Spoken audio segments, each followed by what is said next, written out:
Hi everyone, my name is Nuriddin Tojiboyev. I'll be presenting my first summer research proposal on cluster-based audit sampling. So my main idea of cluster-based audit sampling is based on criticism of the traditional sampling methods, which is governed by AS 2315 audit sampling of the PCAOB standard. So this main authoritative document says there are two main approaches for audit sampling: statistical and previous literature research find that audit companies mostly split between using these methods, and sample items should be selected in such a way that the sample can be expected to be representative of a population.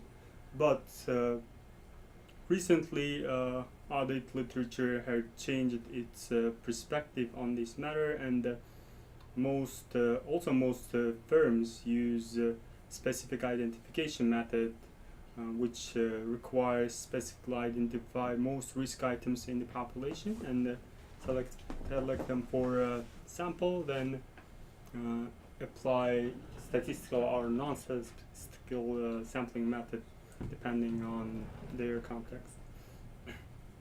Another important document is AICP Audit Guide about audit sampling, which briefly dictates audit sample size, sampling methods, and it gives guidance and case studies to demonstrate the application of covered guide. Okay. This is a preliminary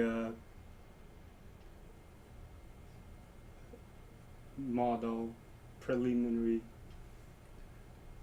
appearance of the model, demonstration of the model. So in the random sampling, when it's statistical, you randomly sample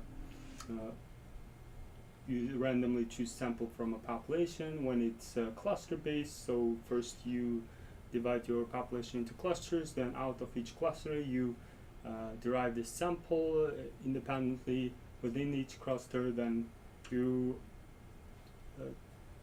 join all your derived samples into one sample, cluster sample.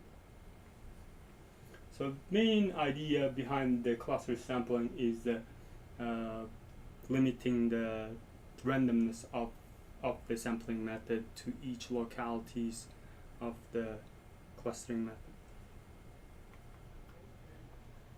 Okay, in the machine learning class, I ran this analysis. So as you can see, I tried 9-day data with 3 different sampling methods. First, I tried the traditional random sampling method, then I based my sampling method in 3 clusters, and then I tried the same with 9 clusters.